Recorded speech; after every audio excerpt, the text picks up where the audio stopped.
before I raised money, we were a profitable company. Once I raised money, we were not a profitable company. Can you explain to the layman what is a profitable company in terms of fashion? In terms of what are you bringing in, and then what do you have to pull out? So what are you left with after that?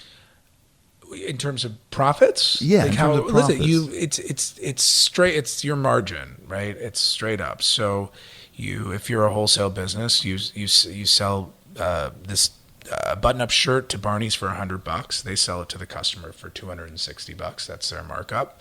My cost for that $100 shirt was probably $40 to $50, right? So in between my hard cost, cut, make, trim, fabric, sewers, all that stuff.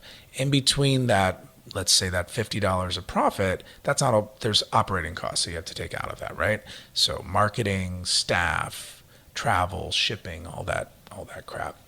And you know, that's what you're left with is your profit. And if you're running a smart fashion business, you're probably selling a lot of one thing. Like Ralph Lauren, their business is men's polo shirts. To this day, billions of dollars of men's polo shirts.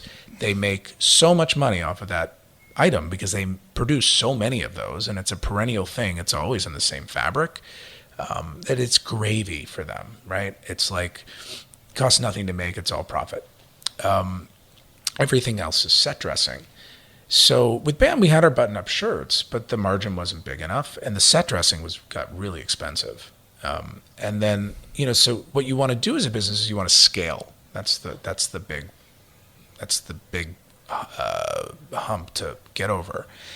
And, you know, that's what we were trying to do, raise money to scale. $5 million wasn't enough. So when we were raising more money, we weren't profitable. When you're going in a position of weakness like that, it's really difficult. It's really, really difficult to bring the money in. And I was willing to bring it in at terms that were not ideal for me or the company in terms of my ownership stake or any of that.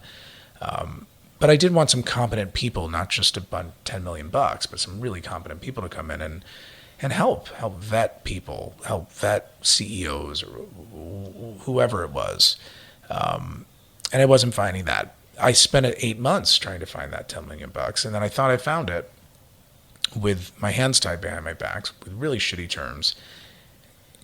Happy about that. Opening the store, which we spent way too much money on. I didn't need to do with that at all. We should have opened that store 3 or 4 years beforehand. Could have just been the size of this room with a bunch of cool clothes in it.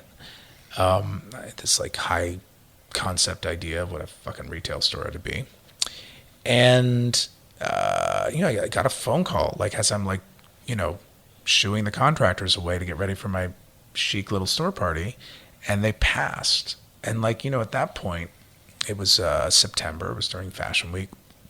By like late October, we were going to be completely out of cash. And by right around that time, we needed to take in our next shipment from our factories, which means our bills were going to be huge. When, you know, so you have this gap between when your factories ship you the product and then you ship it to the stores.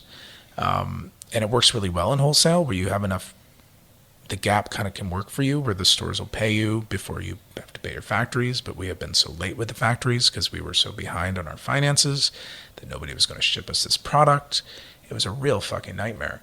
And so I took on these investors that were just total dicks. And I knew they were like slightly dickish.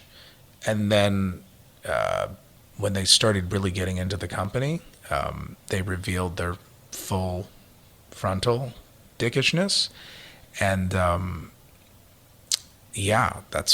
I had already, like you said, I had already sort of emotionally disconnected. So I found myself in a place where I had built this perfect utopian brand platform that I love so much.